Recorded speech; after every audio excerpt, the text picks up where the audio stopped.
Fala galera do Orbit, sejam muito bem-vindos a mais um podcast do Orbit.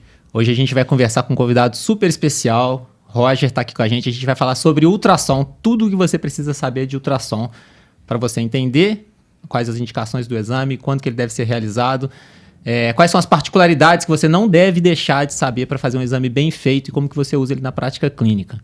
Aqui no podcast do Orbit, a gente sempre traz pessoas que nos inspiram de algum aspecto. A gente fala sobre atualização de oftalmologia, a gente fala sobre carreira, a gente fala sobre vida pessoal. Ou seja, tudo que faz com que você seja um oftalmologista mais completo, uma pessoa mais completa e possa viver a vida tanto profissional quanto a vida pessoal de uma forma leve e em altíssimo nível. E todos os nossos convidados para participar com a gente aqui têm que preencher esses critérios de nos entregar alguma informação, alguma coisa bacana, alguma dica, algum insight de vida, alguma coisa para a gente poder preencher essas lacunas que a gente preenche como pessoas e como oftalmologistas também. Então, primeiro, obrigado, Roger, por você estar aqui com a gente, por trazer essa sua experiência, essa referência que você é de ultrassom e dividir esse seu conhecimento todo com a gente aqui. O Roger tem um curso de um treinamento de ultrassom que fala tudo que a pessoa precisa saber, então ele tem muita experiência, já tem muitos alunos, então a gente tem muitos insights aqui para a gente aprender com você, então obrigado por você estar aqui com a gente hoje. Ótimo, eu que agradeço pelo convite, pela oportunidade, vai ser um prazer conversar com essas referências aqui também. É mútuo, né? Eu fui aluno dele, tá? E aí, aprendeu? Curso sensacional. Dá para aprender? Demais. Massa. Roger, a primeira coisa que eu acho que vale a pena a gente conversar é sobre o que você enxerga que são os perfis de pessoas que ao longo da sua carreira e ao longo das conversas que você já teve com outras pessoas, o que é o perfil de gente, de oftalmologista que precisa aprender ultrassom, tanto porque quer quanto porque precisa, que você já tem uma experiência maior sobre isso. O que você enxerga? Para começar assim, eu acho importante que as pessoas tenham a noção de que, a princípio, todo oftalmologista precisaria entender, no mínimo, o mínimo de ultrassom, especialmente sobre indicações, sobre quando não solicitar também ultrassom, porque também tem as contraindicações ali, em alguns casos, e também saber reconhecer um exame de boa qualidade, porque em algum momento a gente vai precisar solicitar esse exame. Quando você recebe, você precisa entender se aquilo ali foi bem feito, se aquilo ali traz realmente o que você precisa. Agora, da galera que está aprendendo mesmo ultrassom e com quem eu tenho conversado muito ao longo desses últimos 5 anos que eu estou nessa história de ensino e aprendizado, são basicamente 3 perfis. O primeiro é aquela pessoa que gosta de ultrassom. Vocês já devem ter visto isso. Tem gente que tem uma paixão ali por ultrassom, uma identificação muito clara, mas são aquelas pessoas que, apesar desse gosto, dessa identificação, não tiveram alguém que os conduzisse no aprendizado ao longo ali do seu período de formação. Então, esse é um dos perfis dos alunos que eu tenho ao longo desse ano. Em segundo lugar, e aí é o mais curioso que foi aparecendo para mim ao longo do tempo, são aquelas pessoas que precisam do ultrassom, que se viram necessitados de aprofundar, de evoluir na técnica para fornecer um atendimento digno para os seus pacientes. Basicamente, aquele cara que sai de um lugar mais afastado, vai para um grande centro, para um serviço de referência, faz sua especialização, sua residência, e quando volta lá para sua região, ou mesmo escolhe um lugar fora daquela região de origem dele, né? Eu tenho alguns exemplos muito interessantes. Uma aluna que está lá na Chapada Diamantina, ela atende a 22 municípios na região e só ela tem lá. Mas são essas pessoas que se formaram muito bem, que trazem uma proposta muito boa para a sua região, ali fora dos grandes centros, e que quando chegam se deparam diante de uma situação em que você vê que você vai precisar, tem aqueles pacientes com catarata, com algumas urgências, vai precisar do exame, não tem ninguém de confiança na região, ou às vezes não tem ninguém mesmo, e ela fala assim, poxa, eu preciso oferecer esse serviço, né? Ou trazer alguém, ou ela mesmo aprender. Então, esse perfil é muito interessante, porque é uma pessoa que percebeu, depois daquele período de formação, às vezes não deu muita atenção, não dedicou muito tempo durante a residência ou fellow, e que se vê necessitada de oferecer esse serviço, né? E aí ela já está longe, ela já está empreendendo, já está montando ali o consultório dela. Tem a expectativa, poxa, o cara voltou aí, retinólogo, se formou lá em São Paulo. E tem a expectativa de que essa pessoa vá voltar já oferecendo alguma coisa mais. E a pessoa, e aí? E agora? O que eu vou fazer? Então, esse é um perfil de pessoa que realmente vai precisar e, notando essa necessidade, vai querer se aprofundar um pouco mais. Um terceiro perfil que eu tenho percebido mais recentemente são aquelas pessoas que já estão visualizando isso, então faz parte da nossa conscientização, as pessoas já estão vendo essa antecipação de que vai precisar, e eu vejo pessoas com oportunidades muito grandes de aprender ultrassonografia ali no serviço de fellow de grande volume, o cara que faz fellow de retina, mas não tem orientação.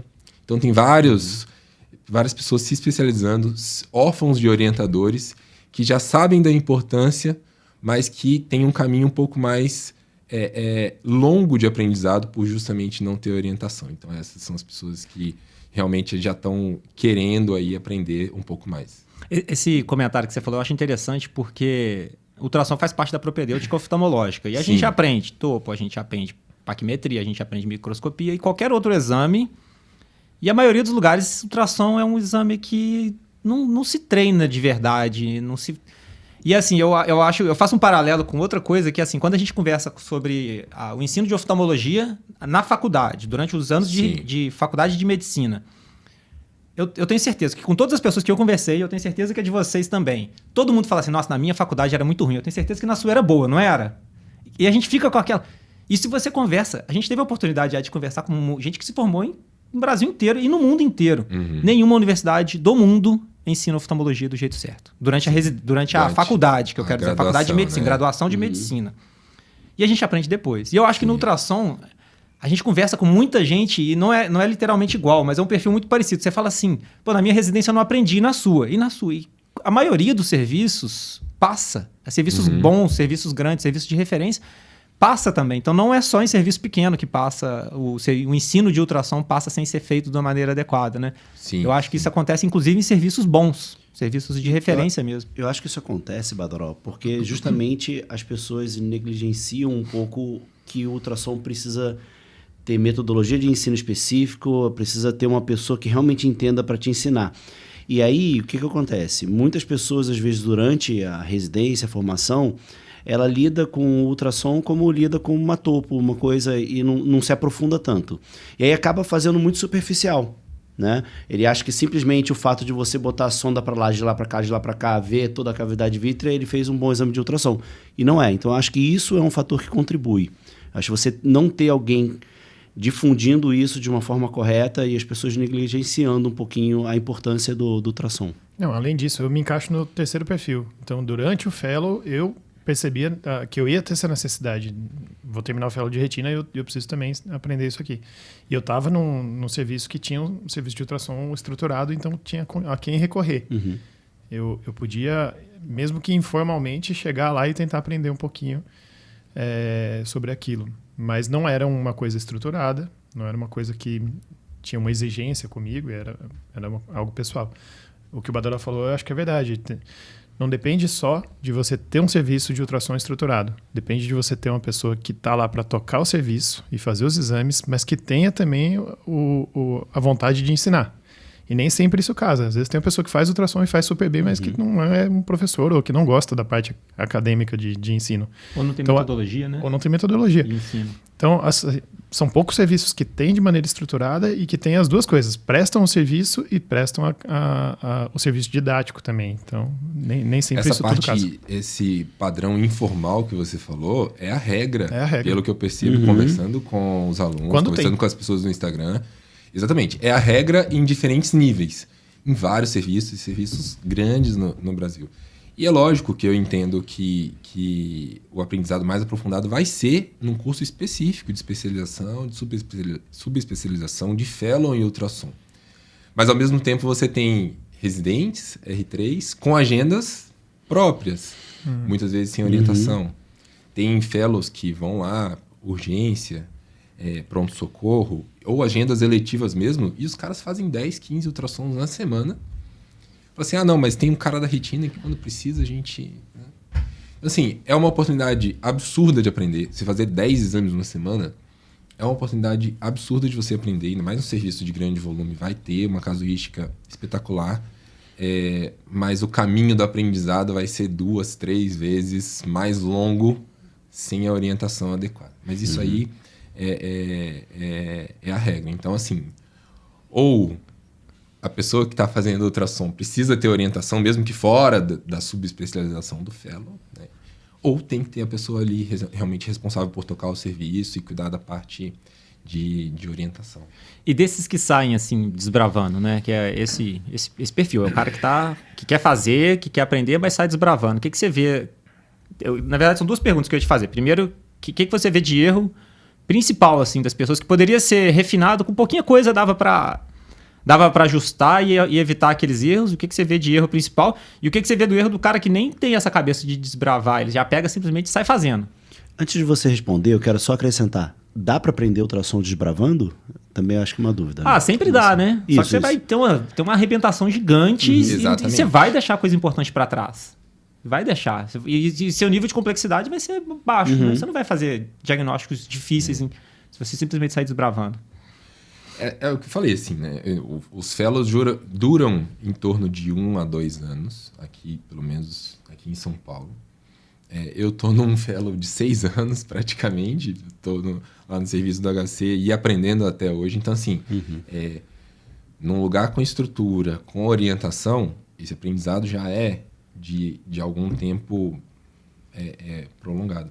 Se você sai desbravando de duas uma, na verdade, né? Ou você vai achar que você está realmente fazendo bem e vai, ou você vai sofrer muito para chegar no nível de compreensão adequado, né? E e demorar muito, o paciente fica, né?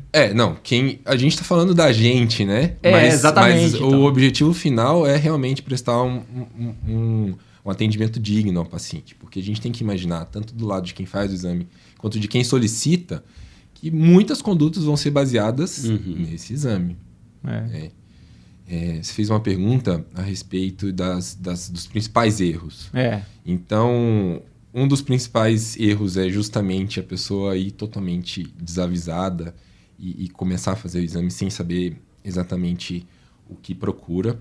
Eu vejo alguns níveis, na verdade, né? Então, desde a pessoa que está ali crua nessa parte de o que saber procurar, as pessoas, às vezes, que já fazem ultrassom não sabem da padronização. Existe uma padronização internacional em que faz com que todo mundo, no mundo inteiro, você veja uma apresentação, você sabe o que aquela imagem significa, o que é um corte axial vertical, o que é um corte longitudinal, né? Então, tem pessoas que já fazem ultrassom que desconhecem essa padronização. E aí, na trilha ali, a pessoa já conheceu, já entende essa padronização, aí vai ser um outro nível de dificuldade que vai ser a compreensão dos achados. Saber o que são os achados normais, o que precisa procurar, né? E aí, quando a pessoa começa a estudar as doenças, ela começa a ter dúvidas, porque ela vai ver que não basta só fazer o exame, não basta só... Eu sempre falo isso, né? Eu prezo muito pelas imagens bonitas, porque tem que ficar bonito ali no Instagram. A gente mostra as imagens que são de maneiras didáticas e nos cursos também. Mas não é só imagem bonita, você tem que saber o que você procura, né? E começa a gerar dúvida. E aí, se você não tem um embasamento teórico, e aí já vem um outro erro no meio do caminho, que você não deve jamais deixar de estudar. A gente fala muito de aprendizado com referências diretas, né? Pessoas de referência, estudar através de aulas online, através de vídeos, através de material digital, mas ter o embasamento teórico, pegar o livro antigo mesmo, pegar a base, isso é essencial. Então, esse é um dos grandes erros que eu vejo no caminho. Mas, e aí, num outro nível, né, em que a pessoa já está ali conhecendo, entendendo as coisas, é realmente o refinamento dos conceitos e de documentação. Porque a gente está falando de um método de imagem, todo mundo aqui ensina imagem, né? A gente está falando de método de imagem, então tem que ter padronização. Quando você vai lá, faz um exame de OCT, o próprio aparelho já disse se aquele corte é na vertical, se está fazendo cortes radiais ou não. Aqui sou eu que preciso dizer para o aparelho. Sou eu que preciso dizer para o aparelho. Então, a documentação é essencial. Às vezes eu recebo de alguns alunos, e a gente sempre troca muita ideia, imagens. Você, o que você acha disso aqui? A primeira pergunta é, que corte é esse? Que setor que é esse? Sem saber isso, a gente não consegue conversar, né? E indo mais para a parte de documentação, E aí eu tenho feito cada vez mais isso. Na minha prática, eu tenho acrescentado cada vez mais isso, aprendendo também com outras referências, é fazer medidas. Fazer cada vez mais medidas. A pessoa vai lá, se emociona, vê um tumor. Putz, diagnostiquei melanoma de coroide. A pessoa já fica nervosa, o que eu faço, Perde a oportunidade de parar, e daí a sistematização é muito importante, né? Então, tem aulas em que eu falo só sobre documentação de tumores. Coloca a lesão na posição certa e faça medidas. Medida... Se for para errar, erra pelo excesso. Faça medidas demais. Depois a gente discute quais que valem a pena ir para o laudo, né? Então, e isso, como eu falei, vai se refletir exatamente na decisão, na tomada de conduta e numa boa condução no caso de paciente. Então, eu colocaria esses principais erros, assim. Primeiro, não saber o que está fazendo. Segundo, procurar o embasamento, estudar mesmo, abrir livro, estudar os textos antigos. Documentação e não deixar de fazer medidas sempre que possível. Isso é interessante porque eu já vi você falando algumas vezes que a teoria do ultrassom ela mudou pouco, né? Então, você falou de estudar as referências antigas. O que melhorou muito foi a qualidade de imagem. Exatamente. Então, assim, a gente consegue, muitas vezes, com meios didáticos hoje em dia, encurtar o caminho da pessoa ou transformar o estudo dela mais fluido, mais fácil de entender. Porque está mais ilustrado, tem vídeo, tem foto, mas a base teórica você vai conseguir consolidar dessa maneira, entendeu? Então você consegue... É bem mais fácil aprender hoje com esse monte de recursos que a gente tem do que era no passado. Mas uma coisa não substitui a outra. Eu acho que a base teórica manteve, mas acaba que, como a gente tem a multimodalidade muito mais forte hoje, um achado que você tinha no ultrassom de um tempo atrás, hoje você já entende ele de uma forma melhor. Então, apesar da teoria ser muito parecida, a interpretação daquilo que você está vendo é diferente do que era no passado. Correlação, né? Você pegava uma lesão de coroide no passado, você ficava na dúvida se era uma calcificação, o que era aquilo, se era um osteoma de coroide. Hoje em dia você tem retinografia, OCT, autofluo, você tem um monte de outras coisas para nos dar uma pista e de que na hora que você olhar o ultrassom, olha, isso aqui, juntando com essas outras informações, isso aqui é um diagnóstico tal. Então, a teoria é parecida, mas eu acho que a interpretação mudou ao longo do tempo. Né? Lógico, e aí entra o papel da gente estar fazendo o que a gente faz, né? Que é a atualização. E que o meio digital permite que a gente faça isso. A gente ir renovando constantemente as coisas. Então,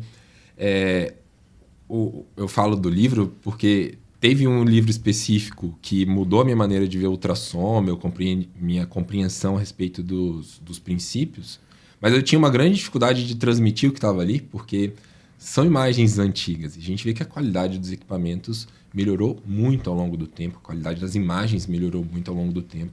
Eu falei assim, cara, eu preciso arrumar um jeito de ensinar. Na época, eu não tinha meu ultrassom ainda, estava só no HC. E lá era um equipamento que ainda não tinha os recursos hoje, que a gente grava em JPEG, grava em AVI. Num minuto você passou pro celular, acabou, né? Eu jogo pro Instagram ali em 5 minutos. E aí eu parei e falei, preciso dar um jeito de ensinar esse negócio melhor. E aí pesquisei na internet uma placa de captura. Era um equipamento antigo, não tinha HDMI ainda. Fiz uma adaptação para poder jogar para HDMI, para placa de captura. Aí eu comecei a conseguir gerar imagens de qualidade melhor. Uma coisa que os livros não trazem são os vídeos. Então, eu sempre falo, ultrassom é o exame dinâmico, tá? A foto, o ecograma tá lá. Porque a gente precisa documentar, como eu falei, medidas. Precisa mostrar que você fez um exame bem feito, sistematizado, né? Mas tudo acontece durante o exame. O exame é dinâmico. Então, comecei a mostrar através de vídeos como é que é a movimentação das estruturas, como é que se comportam. Isso vai trazendo aí realmente camadas mais elevadas de compreensão da maneira da gente entender isso, né? Uma coisa que você falou agora há pouco que eu acho que é legal também não quando você vê alguma alteração, não vai direto nela. Existe uma sistematização. Então, se você vê uma alteração lá na periferia, calma, vamos sem emocionar, conversa com calma. Como é que é essa dica que você dá aí, que ela é muito legal, né? O pessoal já está cansado de me ouvir falar. Calma, não se emocione. Então é muito comum lá, né? Vou ajudar num caso. Aí começa, né? Os residentes trazem os casos do pronto-socorro, às vezes. Isso aqui é hialoide ou retina? Eu falei, calma, cara, eu tô no corte axial ainda. Eu preciso saber o tamanho do olho, o formato do olho, se tem cristalino ou não. Tudo bem, eu tô vendo ali, eu acho que é um descolamento de retina. Mas não é assim, estou ignorando, mas Quando eu encontro um achado no meio do caminho, eu percebo, eu guardo essa informação. Então, não se emocione. O que eu falo pro pessoal é, não se emocione. Viu melanoma de coroide? Beleza. Faça o corte axial, depois você vai para o outro, da papila. E assim por diante, né? A gente tem uma... eu sugiro, lógico, que cada um vai desenvolver sua sistematização ao longo do tempo, e eu sempre falo para encontrar a sua sistematização, mas eu sugiro, olha, comece assim. Que é assim que eu costumo fazer, é assim que várias pessoas de referência que eu vejo fazem. Então, começa a sua sistematização, siga a sua sistematização, deixa aquele melanoma de lado, isso eu aprendi muito com a doutora Vera, e no final você volta, você dá atenção para ele. Né? Ele não vai ficar chateado se demorar uns minutinhos para chegar lá. Mas isso por quê?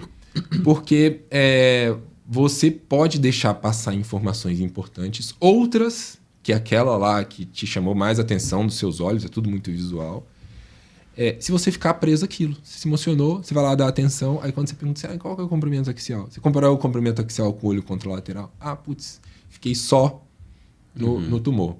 E nada impede que o paciente tenha duas condições ao mesmo tempo. Uhum. Então, sistematizar, não trair a sua estratégia ali, te ajuda a chegar em todos os lugares que você precisa. E entender isso foi eu falei do livro, né, mas... Antes mesmo do livro, entender isso foi o que mudou a minha maneira de compreender o ultrassom. Porque antes eu ficava... Apesar de eu ter grandes mestres, como a gente fazia tudo muito prático, e eu sempre gostei de sentar e pegar e sair fazendo mesmo. Né? Apesar de... É tudo muito prático, então eu ficava ali, às vezes, olhando, e aí o professor Carani falava assim, meu filho, você está fazendo um exame contemplativo aí, por que você está tanto tempo aí? Depois que eu percebi que eu precisava seguir um passo a passo, e fui criando o meu, não criando, né, mas entendendo ali como é que funcionava melhor para mim, mudou muito. Que aí eu consigo fazer um exame mais direcionado, mais rápido, inclusive, porque toda vez que você sabe o que você está fazendo, você vai direto em cada ponto e dando a atenção que precisa em cada momento do exame, né? E uma coisa legal que você falou não se contente com um diagnóstico só.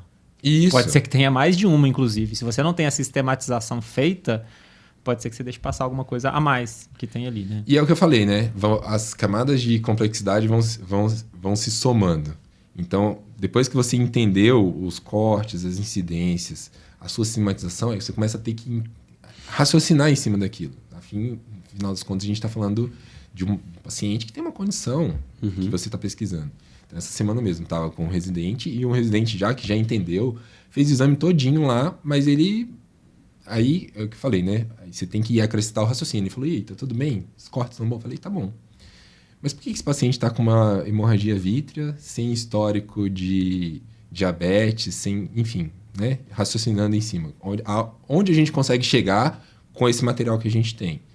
Pode ser isso. Beleza, então. Aí sentei e fomos lá. Então, eu tenho... também um método para você fazer um rastreio de roturas periféricas muito bem feitos. A gente aplicou e aí no fim estava lá, uma roturinha pequenininha na periferia. Então, fazendo as manobras certas, usando as incidências corretas, variando a intensidade do ganho, a gente conseguiu diagnosticar a rotura.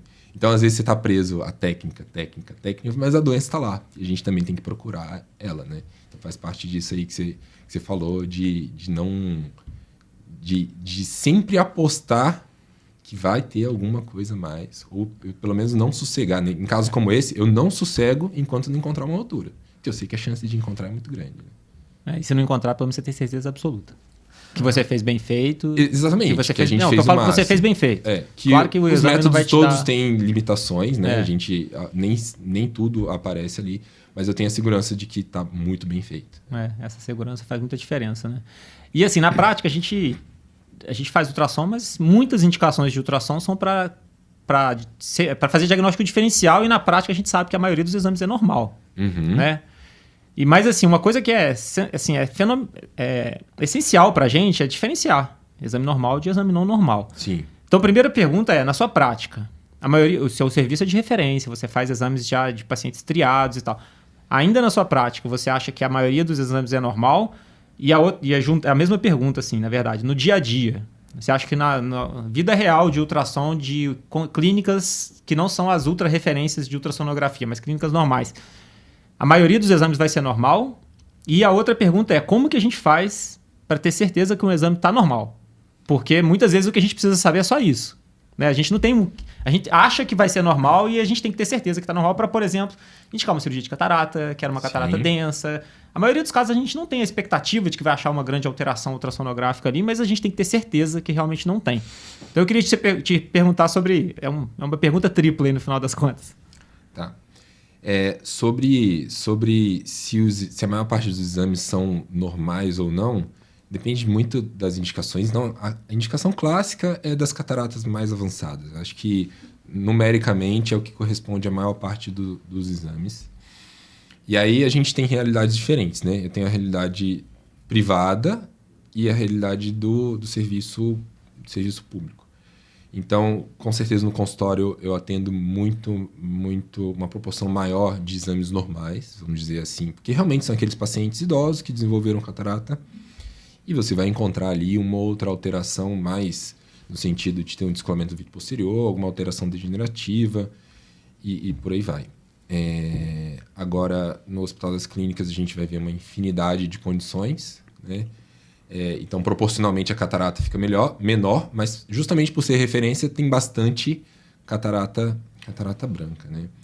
Agora, eu lembrei de uma coisa muito interessante, que, quando eu falei do privado, depende de onde você está. Então, tem uma aluna que foi pro interior, no norte de Minas, e que ela me mandou uma sequência assim, de uns 3, 4 casos na mesma semana, extremamente complexos. E ela falou assim, Roger, tô esperando chegar o pré-operatório liso de catarata. Entendeu? A pessoa falou assim, poxa, tô na expectativa. Lógico, ela foi uma pessoa que correu atrás, fez retina e tudo mais, correu atrás de aprender e tudo mais, mas ela falou assim, tô esperando chegar a catarata lisa. Porque realmente o que está chegando aqui para mim são os casos complexos. Então é aquela história, né? A pessoa voltou.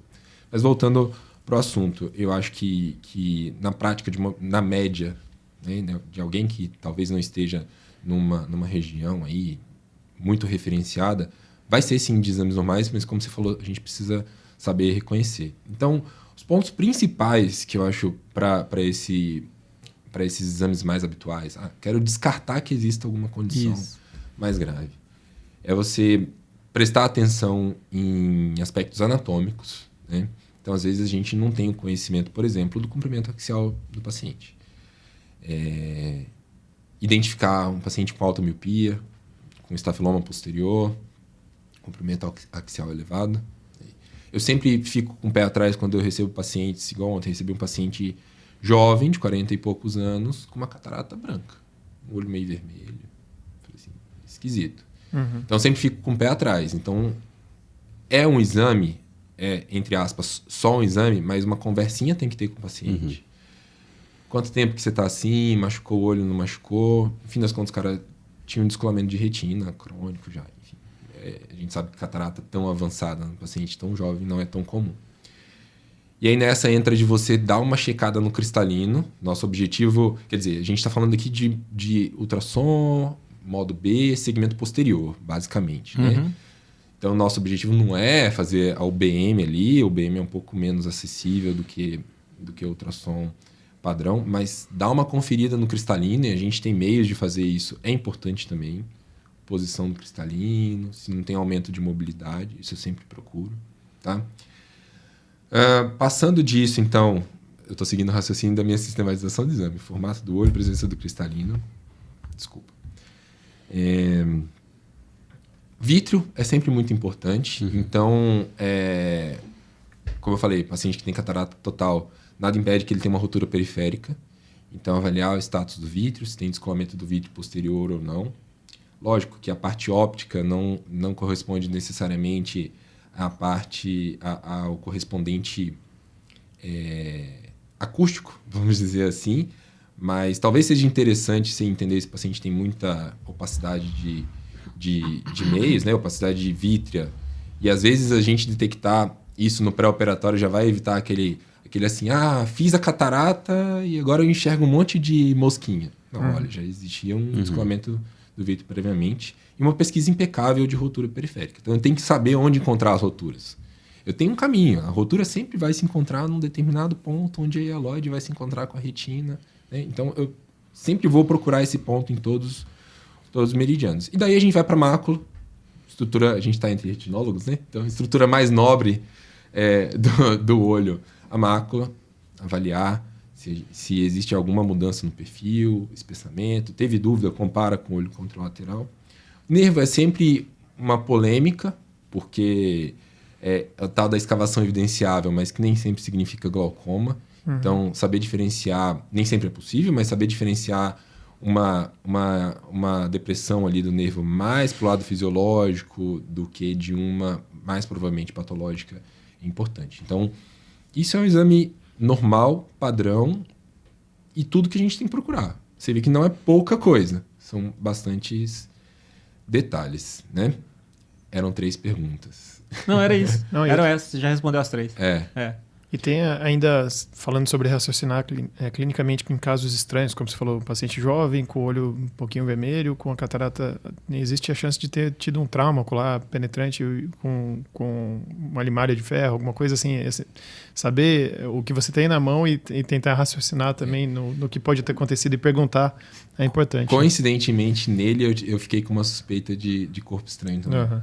Achei que você ia falar que era o ciclite. Não, veite, alguma coisa assim. Ciclite, tipo, Não, mas eu fiquei com uma suspeita de corpo estranho, fiquei na dúvida, ponderei isso também, mas é isso, assim. Às vezes acontece, o mecanismo de trauma é de um jeito que o paciente não percebeu na hora, deu sorte de não pegar nenhuma estrutura. Às vezes, isso acontece muito, o paciente é enviado pela empresa, a empresa banca o exame, e ele fica com receio de dizer que foi algo que aconteceu durante o trabalho. Então, são informações que às vezes são difíceis de obter também. E esse comentário que você falou me deu um insight aqui sobre solicitação do exame. Boa. Porque eu acho que uma coisa que às vezes chega pra gente é assim, solicita ultrassom. E a gente sempre bate nessa tecla aqui com muita força no Orbit, cara. Exame com solicitação mal feita vai receber uma informação ruim. A gente, como executor do exame, quando você pega uma solicitação que não fala o que está procurando, pode ser que passe. Que passe desapercebido. E você não tem... Quem está solicitando não tem literalmente que saber o que está querendo achar... qual é o nome da doença que tem que ser achada. Isso. Mas ele tem que falar qual que é a suspeita sindrômica, suspeita clínica, uma suspeita de alguma coisa. Por exemplo, se você chega uma solicitação de exame e fala assim, pré-operatório de catarata. A gente que vai fazer o exame, você já tem uma cabeça direcionada num sentido. Se ele fala assim, paciente jovem com trauma ocular, a nossa linha de exame vai para outra. É claro que a gente vai seguir a sistematização, igual você acabou de comentar, super bem. A gente vai seguir aquela sistematização. Mas uma indicação ajuda muito no executor e ajuda muito a probabilidade daquele achado ser encontrado ou ser descartado.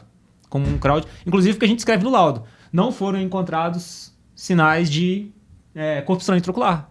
A gente pode botar isso no laudo. Se a pergunta foi essa, a gente consegue responder essa pergunta. Não deve, inclusive. E se não veio a pergunta, a resposta, lógico, que não vai estar lá. Você pode pôr nas observações do seu exame, né? Você coloca com eu coloco. Quando o médico me manda, olha, solicito saber se tem tal alteração. Descreve o exame. Eu escrevo no final, não achei sinal de tal alteração. Exatamente. Porque aí o médico se sente mais seguro de que eu respondi exatamente o que ele estava me perguntando. Então eu queria que você falasse isso como executor de ultrassom. O que você dá de dica para quem não executa, mas para quem solicita o exame? Isso. É o que eu falei, né? O ultrassom, o básico precisa ser de conhecimento de todos os oftalmologistas. Então, a gente precisa falar com as pessoas que fazem ultrassom e com as pessoas que vão solicitar. E praticamente todo mundo, em algum momento, vai precisar de um ultrassom na vida, tá? Independente da subespecialidade. E esse é um grande problema, porque a maior parte das vezes solicito o S, solicito o USG. E o clássico ultrassom por névoa de coroide. E assim, a gente sabe que a maior parte dos névoos de coroide são pequenos, são planos. É extremamente difícil de encontrar quando você já sabe a localização.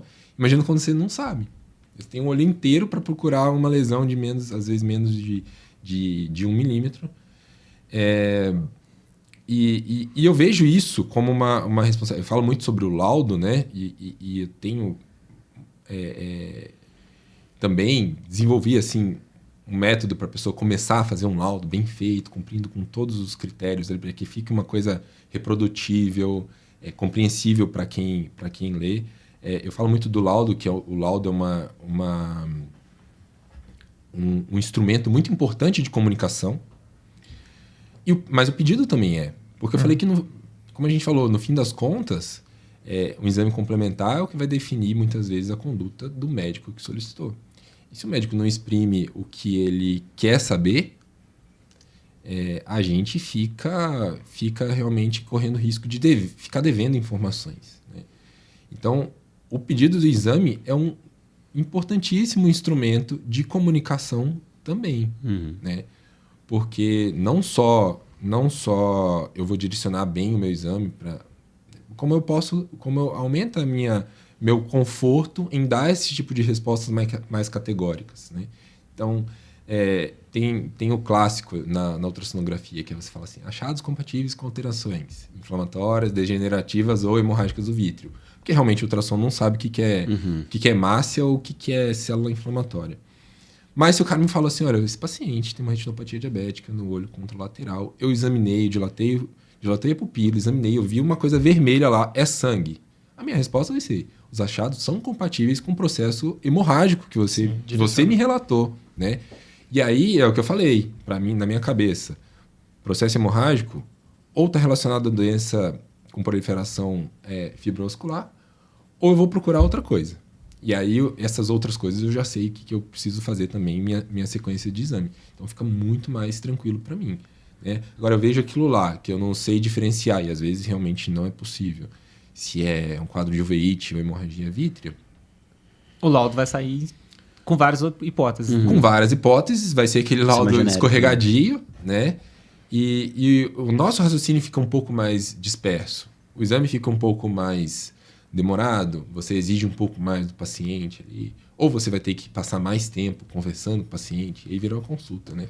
E ainda sobre solicitação, é uma coisa que eu queria te perguntar também, é que assim, a gente tem 2 olhos, via de regra. Sim. A maioria das pessoas tem 2 olhos. E às vezes a solicitação vem para um olho só. O que você enxerga quando é a hora de solicitar exame de um olho só e quando que vale a pena, mesmo não tendo suspeita de nenhuma doença no olho contralateral, que vale a pena solicitar para os 2 olhos? Porque é uma oportunidade que a gente tem de comparar. Sim. Órgãos bilaterais têm uma capacidade de identificação de alteração anatômica, alteração dentro da... variação anatômica, né, que eu quero dizer, que é olho normal, mas que diferente do normal. Olhos que têm doenças bilaterais. Enfim, eu queria que você falasse um pouco da importância de solicitar o exame bilateral, mesmo sem ter essa suspeita clínica, e quando que é um olho só. Quando que você fala assim, olha, não precisaria mesmo ter solicitado dos 2. Eu concordo com você que, idealmente, a gente deveria fazer o exame bilateral sempre, tá? Para todos os pacientes. Mas a gente consegue realmente individualizar. Como, por exemplo, quando é o caso somente uma catarata avançada, você tem acesso total ao outro olho, enfim. O paciente não tem um histórico de outras doenças, a gente pode ficar tranquilo fazendo de um dos olhos. E isso é muito interessante também, porque a praticidade do exame te permite... Poxa, encontrei alguma coisa aqui, suspeito que isso possa estar no outro olho, então eu mudo de olho e pronto. E faço o exame, comparo e pronto, tá? Idealmente, deveria ser feito nos 2 olhos. Mas vamos lá, se a gente pudesse listar algumas situações em que necessariamente seria interessante a gente ter bilateral, primeiro em crianças, tá? Eu tenho uma prática grande com crianças, porque meu ambulatório, coincidentemente, era junto no mesmo dia do ambulatório do glaucoma congênito. Então, a gente tem uma grande quantidade de pacientes sendo examinados. Crianças, e eu já deixo isso avisado no consultório, até 3 anos, não tem opção de fazer de um olho só. Porque nessas crianças...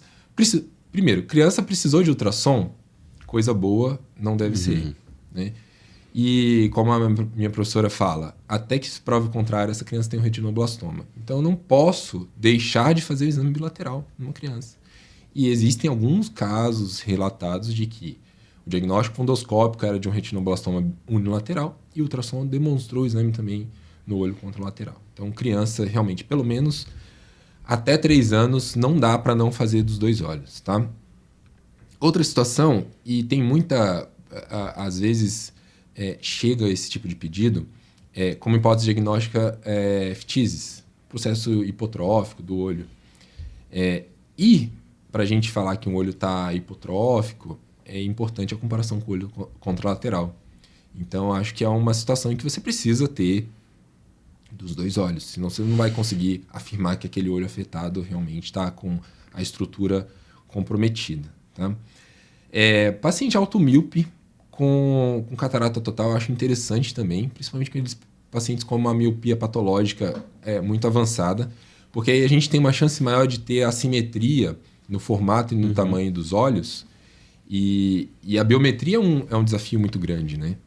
Então, comparar o formato e o tamanho dos olhos é importante, porque às vezes a gente fica naquela, poxa, a catarata é muito avançada, a biometria não tem medidas confiáveis, vou usar o outro olho como referência para a biometria. Se a anatomia for parecida, for um olho mais ovalado ou piriforme, beleza. Agora, aqueles olhos com estafiloma grande, às vezes você não pode usar o olho contralateral como referência. Então, a avaliação anatômica mesmo ali, do formato do olho, é muito importante. Então, acho que essas situações são as mais interessantes, assim, da gente fazer, com certeza, dos dois olhos. Só puxando o gancho aqui da alta miopia, a gente, inclusive, pode usar o modo B, caso os outros métodos não sejam confiáveis, não conseguir biometria óptica. Então, biometria óptica, hoje em dia, você vê a fóvea lá, né, no relatório.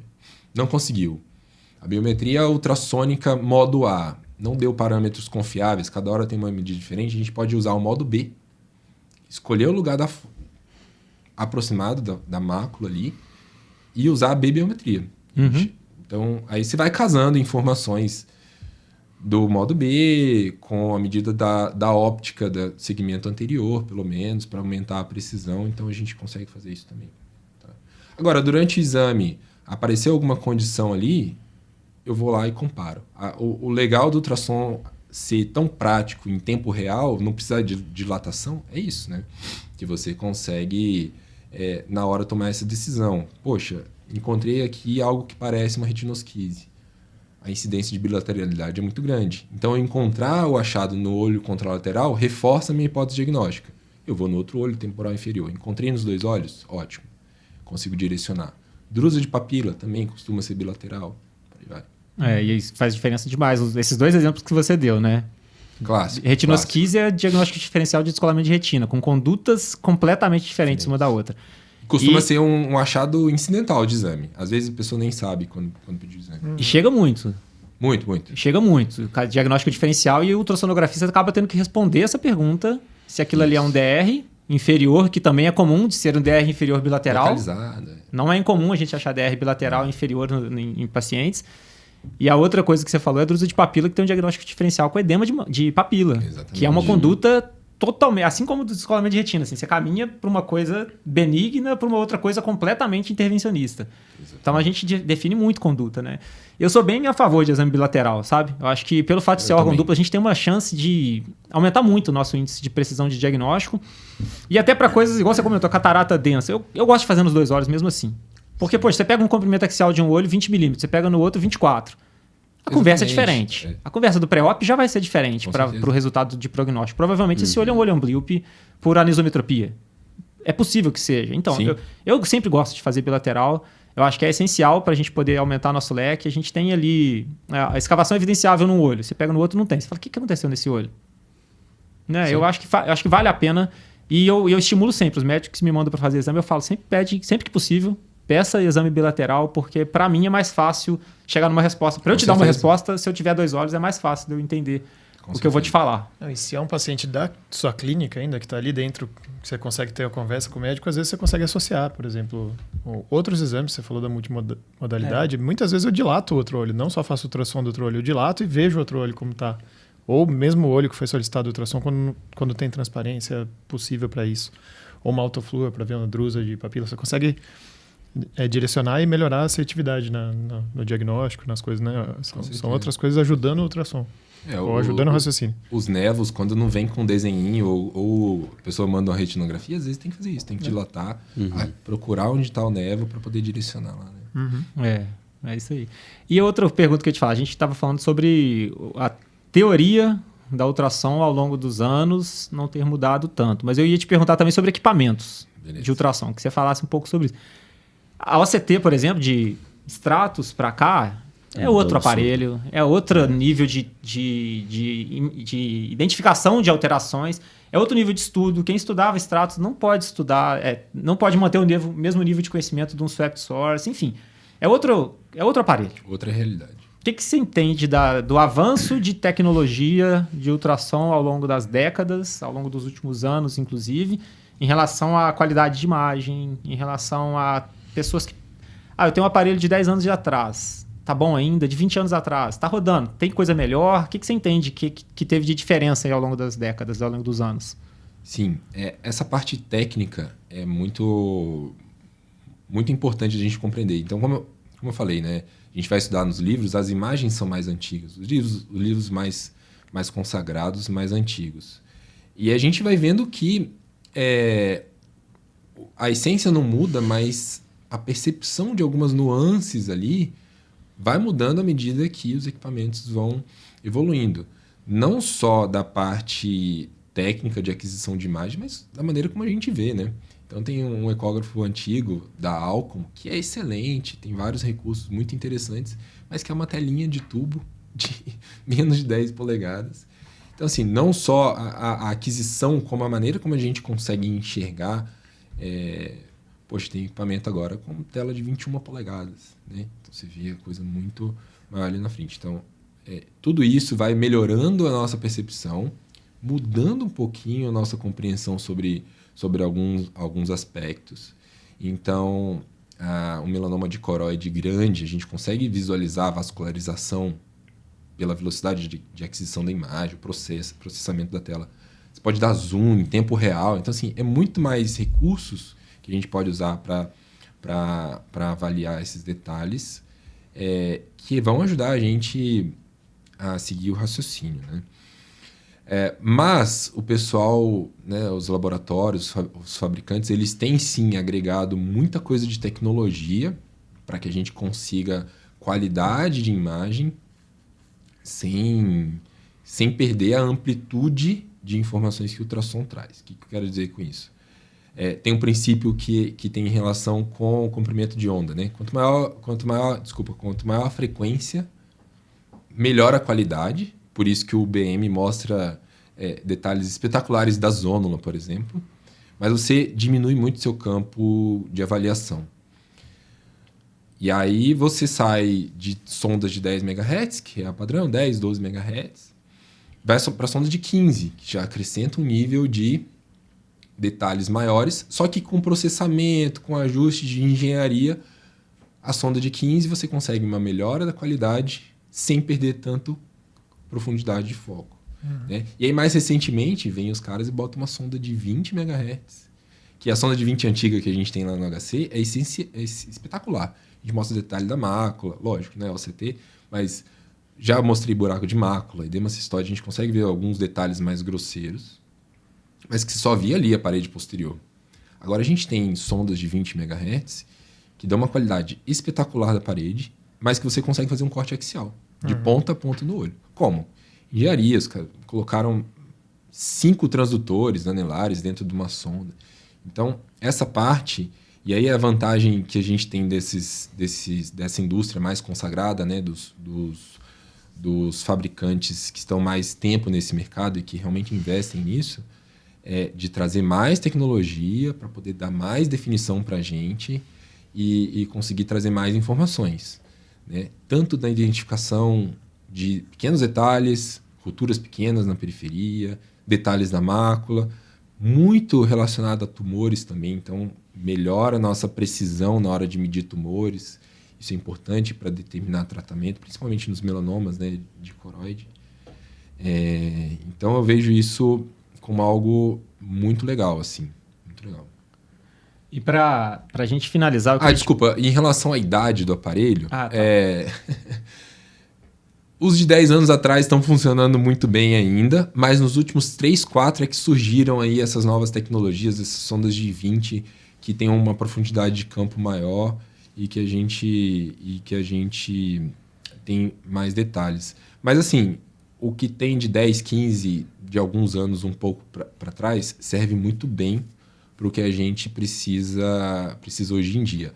É um equipamento que tem um investimento não tão caro quanto outros dentro da oftalmologia, principalmente para quem faz retina, mas que tem o seu custo. Assim. Então não é algo que a gente fique girando muito. Eu estou com o meu há 4 anos, estou super satisfeito não pretendo trocar agora, entendeu? Então a gente está falando de aparelho. Sim. E de publicação? O que você vê de diferente, assim, dos últimos anos? Então, como a gente está falando, né? A parte de princípios é algo que não muda muito. Mas eu tenho chamado a atenção a questão da multimodalidade. Então, para casos específicos, o pessoal acrescentar avaliação ecográfica junto de outros exames de imagem, tentar juntar uma coisa com a outra. Mas muito mais a aplicação. Então, o ultrassom ele é importante para a gente fazer diagnóstico, acompanhamento, seja pós-tratamento, seja a gente está falando aqui de cirurgia ou de tratamento oncológico, mas no intra, assim, usar o ultrassom para realizar alguns procedimentos em situações específicas. O que sempre me chamou muita atenção desde que eu comecei a ver foi a aplicação intraoperatória do ultrassom para localização de placa de braquiterapia. Então, o pessoal faz isso muito legal. Vê se está bem localizado na base do tumor, modifica lá. Mas em termos de produção científica, tem alguns exemplos interessantes. Recentemente, acho que se eu não me engano, de 2021, tem um artigo mostrando padrões de dispersão do anti-VEGF durante a aplicação de intravítrea. Tá? Então, eles observaram ali mais de 100 casos, fizeram um ultrassom pré-operatório para saber se tinha vítreo, se não tinha, se tinha DVP ou se não tinha, e determinaram padrões. Eles fizeram um estudo bonitinho. Falaram, esse padrão aqui é compatível com pós-estrectomia. Esse padrão aqui é compatível com a entrada da medicação que entra, permanece no centro do vítreo. Então, qual que é a porcentagem que vai atingir o espaço subhialoide? Teoricamente, isso pode trazer para a gente uma maior eficácia do anti-VEGF. E demonstraram até que em alguns casos, 7% lá, tinha um refluxo total. Então, na hora que o cara tira a seringa, você não vê mais o anti-VEGF. Então, a aplicação intraoperatória ali, durante o procedimento, para a gente entender fatores que podem aumentar ou diminuir a chance de sucesso num tratamento tão feito pela gente, às vezes a gente não entende por que teve mais resultado ou não. Isso me chama bastante atenção. Esse assunto ele é importante porque eu acho muito legal a gente falar sobre isso. Sim. A gente vai ver sobre falência terapêutica, né? Taquifilaxia, paciente mal respondedor, e não se leva em consideração em um congresso a possibilidade daquela medicação ter refluído. E aí, quando a gente faz a injeção intravítrea, a aplicação intravítrea, a gente vê que eventualmente alguma coisa volta. É uma coisinha de ar, será que é vítreo, será que é medicação, será que... Vítreo liquefeito. Vítreo liquefeito. E a gente não tem certeza do que está voltando ali na prática, né? Então, essa é uma informação que eu acho que ainda tem um campo para a gente entender melhor. Sim. E levar isso para a prática clínica de que, às vezes, uma medicação não é falha terapêutica. Às vezes foi refluxo e, infelizmente, não vai funcionar. Se saiu, não vai ter o resultado que a gente espera. Isso nunca foi cogitado em nenhum estudo que avalia a falência de algum anti-VEGF, alguma medicação? Eu nunca vi ninguém comentando sobre isso na discussão. Nunca. Eles não chegam tão fundo, eles nesse artigo específico, eles aventam essa possibilidade de você relacionar esses padrões da injeção com sucesso terapêutico, mas também tem algumas limitações, né? Então, eles comentam que, olha, a técnica que a gente usou em todos os casos foi a inserção perpendicular da agulha. Será que se fizer uma abordagem tunelizada vai mudar? Será que o calibre da agulha utilizada... Então, assim, tem mais coisas para serem estudadas ainda. Nenhum estudo responde a todas as perguntas. Exatamente. Esse respondeu a uma pergunta. O próximo estudo vai responder a outra pergunta e uma linha de raciocínio se desenvolve. Já foi estabelecido o padrão, olha, o padrão globular de injeção, né? Exatamente. Se ele difunde pela parede, no polo posterior, não. Então, assim, é lógico que a gente vai sair fazendo ultrassom em toda injeção, mas compreender esses fatores é muito importante. E outra coisa que me chamou muita atenção, artigo do ano passado, pegaram uma série de 12 casos de endoftalmite associada a ceratite infecciosa. Então, um cara que não tem córnea, está com endoftalmite com indicação de vitrectomia e não eram bons candidatos a ceratoprótese, porque tinham abscesso limbar ou escleral, então não tinha realmente acesso. E aí fizeram 12 casos de vitrectomia guiada por ultrassom. É muito interessante, tem até os vídeos que você pode ver lá, dá para ver a pontinha do vitreófago funcionando. E Então, assim, aplicação prática do negócio. É um caso extremo? É. Ah, existe endoscopia? Espetacular. É, mas pouco disponível. Em casos extremos, posso utilizar isso? Pode. Como é que isso pode ser utilizado da melhor maneira? Então, eles escrevem, desenham lá. Como é que a gente fez? Usou os três tocáteres, colocava a sonda no lado oposto para que eu pudesse ter uma boa visualização dali. E, lógico, é um estudo pequeno, mas eles conseguiram salvar 8 olhos. Tá? 2 tiveram descolamento de retina, outros 2 não resolveram endoftalmite, acabaram indo para evisceração, mas, poxa, olhos extremamente graves. Né? Mas é uma outra perspectiva de abordagem que a gente fica curioso, com medo, mas curioso, né? Não, mas é legal porque a gente escuta assim, ultrassom é exame das antigas, não se usa mais, a multimodalidade de OCT, de outras coisas, tirou o espaço do ultrassom. Muitas indicações realmente mudaram ao longo do tempo. Mas a gente sempre bate nessa bandeira, né? De pessoal fala assim, a angioflúor acabou depois da angio-OCT. Não, cara. Não acabou. Indicações diferentes. Não vai acabar nunca. São indicações diferentes. Não são a angioflúor não tem hoje as mesmas indicações do passado. E parece que com o tempo você solicita mais, né? Eu tenho a impressão de que eu tô pedindo mais anjo do que eu pedia antes, né? Mas eu falo assim, por exemplo, tem doença que você não se pede mais angioflúor para ela. Sim. Porque a angio-OCT chegou. E tem outras que você não vai parar de pedir nunca. E eu acho que é a mesma coisa com o ultrassom. É um exame antigo que várias indicações já não se faz mais ultrassom. Mas tem muita indicação. E olha olha que legal, indicações novas que vão aparecendo, que eu nunca imaginei. Fazer uma vitrectomia guiada por ultrassom de um paciente que tem uma opacidade de córnea. Eu sou suspeito para falar, mas assim, o ultrassom é o melhor método para você avaliar vítreo. Faz todo sentido. É mais um vítreo que está bem ressaltado, impregnado ali, um vítreo de uma endoftalmite. Então, nos vídeos dá para você ver onde está a hialoide. Poxa, o parâmetro deles, na verdade, foi parar de ver movimento do vítreo. Então, eles iam num lugar, ficavam com a sonda parada e pisavam. Parou de movimentar é porque aquele setor já limpou. Aí eles iam para outro até parar. Mas dá para você ver a hialoide. Daria para você se arriscar um pouco mais se tivesse afastado a parede. Então, assim, dá para você pensar em como você poderia explorar. E aí parte de programação cirúrgica. Então, reprodutibilidade da UBM para demonstrar, por exemplo, o tamanho da pars plana. Paciente alto míope, que a gente precisa fazer peeling. Então, ele demonstrou que na série de casos lá deles, é seguro colocar o trocáter a mais de 4 milímetros, caso você precise alcançar o polo posterior em pacientes com mais de 31 milímetros de comprimento axial. Né? Muito legal. Né? Muito legal. Né? Porque a gente faz totalmente empírico, né? A gente vê que o tamanho do olho lá, 32 milímetros, você tem 2 opções. Ou você vai posteriorizar a tua esclerotomia, ou você vai pedir uma pinça cara especial, que você vai usar talvez 1, 2 vezes no ano. Aplicação super interessante. E aí você pode usar o UBM pré-operatório, naquele paciente especificamente. Olha, eu quero saber no quadrante tal, qual que é o tamanho da pars plana. E ter alguém de confiança para fazer esse UBM para você é importante. Né? Falando em UBM, também tem o recurso que eu vi num congresso recente, um aparelho da Sonomed. Então, já falando em tecnologias, isso me chamou muita atenção porque é muito semelhante a incorporação das fórmulas da biometria nos biômetros ópticos, que hoje em dia você consegue usar a fórmula lá dentro. Né? Então, tem uma UBM que usa uma plataforma de um xará meu, acho que é Zaldiva o sobrenome dele, que é o cara que tem os parâmetros para implante de ICL. Então, a calculadora dele já está dentro da UBM. Você faz o exame, a calculadora está lá, já ajuda a determinar esses parâmetros, né? Massa. E para finalizar, assim, que a gente está passando vários insights aqui. Eu queria que só você comentasse assim, as coisas, pode ser 3, assim, dicas que você vê assim, o pessoal erra e não pode errar.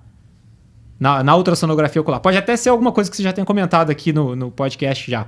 Mas você fala assim, essas 3 coisas aqui não podem passar por quem solicita ou por quem faz. Pode ser qualquer um dos dois. O que você daria de 3 erros mais corriqueiros do seu dia a dia? Tá. Começando da ponta de cá, então, quem solicita, o mínimo do motivo do exame. É o que eu falo, assim, você precisa colocar, nem que seja hemorragia vítrea. Né? Óbvio, se você puder detalhar, hemorragia vítrea em paciente que tem retinopatia diabética proliferativa no olho contralateral. Então, esse é o principal erro.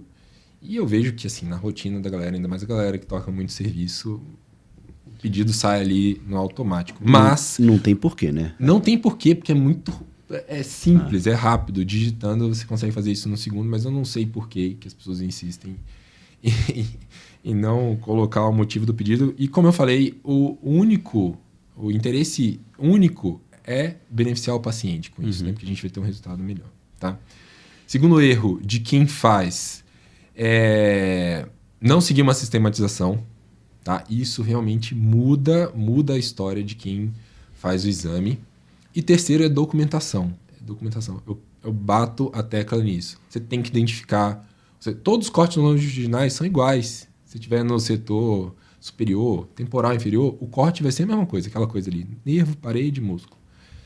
E se você não disser para o aparelho, ou para quem está vendo o resultado do exame, você não consegue saber que setor que é. Então, identificação e fazer medidas de tudo. Eu falei, cada vez mais faço medida. Encontro uma rotura, então o pessoal está estudando, vamos colocar a distância entre a rotura e o limbo, por exemplo, né? Ou então, para orientar o cara na hora de colocar os trocáteres. Corpo estranho. Cara, ontem a gente viu um corpo estranho enorme, intraocular, que a radiologia falava que estava fora da esclera, e a gente mostrou que estava na cavidade vítrea. Tenta pegar o máximo eixo do corpo estranho. Era algo comprido, provavelmente um fio de arame, assim. Tenta achar o eixo máximo dele. Marca a medida numa ponta, na outra. Ajuda muito. Poxa, tem mais de 1 centímetro o negócio. É fino ou é mais delgado? Qual que vai ser a melhor via de saída? Então, vai desde aquela coisa muito básica de dizer se é o corte longitudinal das 12 ou das 6, até o refinamento de você, dizer para o cirurgião qual o tamanho do corpo estranho que ele vai tirar daquele olho. Então, identificação, documentação é extremamente importante. E como eu falei, né? Tem aquela máxima que ultrassom é examinador dependente, é isso. Você precisa dizer o que você tá mostrando, né? Senão não tem valor. Roger, você é um cara super didático, né? Você tem formas simples de explicar. Eu queria que você discorresse sobre o assunto ultrassom é presbita. Ou outros tipos de formas que você aprendeu nesses 5, 6 anos que você tem já de história dentro do ensino na ultrassonografia ocular, e quais são os insights que você vê, quais são as formas didáticas que você enxergou para explicar melhor tudo isso. Eu tenho que fazer um disclaimer e um agradecimento, porque e aí talvez as pessoas que estejam vendo, que tenham tido contato com o Dr. Karani, com o professor Karani, que eu tenho uma grande inspiração na minha maneira de ensinar, no jeito como ele ensinava, né? Então, ele não teve a oportunidade que eu tive de jogar para o mundo aí, através de rede social, e eu meio que emendei isso fazendo o que eu faço hoje. Mas essa questão da sonda ser presbita é dele, mas isso fica marcado. A sonda é presbita, ou seja, ela não enxerga, e aí, mais uma vez, a gente está falando da sonda, modo B, segmento posterior. Ela não enxerga o que está perto dela. Então, quando eu falo lá das regras básicas para você entender as posições padronizadas, a primeira regra é essa. A sonda ela enxerga o que está no lado oposto. Então, se eu quero observar uma estrutura na região nasal, a minha sonda tem que ficar posicionada na porção temporal. E aí é o primeiro passo para você entender qual que é a dinâmica do que você está vendo na tela, o que você precisa valorizar, qual movimento que você vai fazer. E aí, assim, é o que eu falei, né? Eu falei assim, como eu vou fazer uma pessoa entender o que ela está vendo na tela? Porque é muito importante. Eu falei, eu posso fazer um corte longitudinal perfeito, mas se eu perguntar para o cara, assim, isso aí está mais próximo do corpo ciliar ou mais próximo da mácula? Aí, às vezes, a pessoa trava, porque você está lidando com imagens bidimensionais, que na sua cabeça, no seu imaginário, você tem que construir uma noção tridimensional. E aí eu uso essas regrinhas, né? Então, a sonda presbita veio do professor Karani, se tornou a primeira regra ali de 3 que eu mostro antes da pessoa entender quais são os cortes padronizados, e daí dos cortes padronizados a sistematização, por aí vai. Massa demais. Brigadaço. Putz, brigadão vocês, cara. Brigadão. Show. Deu para aprender bastante, né? Eu Bom. aprendi bastante. E ainda tem mais para aprender, né? Isso, exatamente. Bom. Ainda temos mais. Sempre. Bom ouvir de vocês também as suas dúvidas. Vocês fazem ultrassom também, enfim. Mas é sempre bom também ouvir de referências. De As vocês. dúvidas, as dificuldades são comuns, né? A maioria Uhum. das pessoas que faz mesmo. Errou em alguma coisa, consertou e passou a fazer bem feito. E aí gera outra dúvida lá na frente, aí aprende de novo e conserta. É assim, o aprendizado ele é dinâmico mesmo. Exatamente. A gente sempre fala, para quem ensina, né? Tudo que a gente tenta encurtar o caminho da pessoa está baseado no que a gente vê que as pessoas sofrem ou que a gente sofreu na pele. A gente Mas sofreu. são dores nossas que ou que a gente tem ou que a gente teve e daí na hora de ensinar você busca encurtar esse caminho, né? De alguma maneira facilitar essa dificuldade. E ter alguém de confiança a quem você possa recorrer quando o negócio apertar é essencial, essencial. né? Eu socorro muita gente, mas às vezes eu peço ajuda também. E é assim. Todo mundo. É assim que a gente vai. Todo mundo sempre tem alguém para pedir ajuda. Não tem Exato. ninguém que fica sem pedir. Exatamente. Tá? O negócio é não passar aperto. Aham. Precisar ficar em dúvida, tem que pedir ajuda. É. Isso eu aprendi muito também, né? Às vezes a gente tem assim, não, resolvo. Mas não ter vergonha, ter humildade de pedir ajuda é muito importante. Até porque o paciente precisa disso, né? Isso, é o que eu falei. O único beneficiado disso tudo aí. Uhum. Pessoal, tenho certeza que vocês aprenderam bastante, porque eu aprendi muito. Esse podcast de ultrassonografia ocular deve ser encaminhado para todos os amigos que você sabe que precisam receber essas dicas e receber esses insights tão valiosos que a gente teve aqui. Aulas de ultrassonografia que poupam assim, muito tempo de estudo e que podem ajudar você a refinar os seus estudos também. Então encaminhe esse episódio para quem você sabe que precisa aprender. Deixe seus comentários e dúvidas aqui, que a gente vai respondendo. E obrigado de novo, Roger. Obrigado, Eu Edu. agradeço, Obrigado, pessoal. Felipe. Valeu. E até o próximo podcast do Orbit. Abraço. Valeu, galera.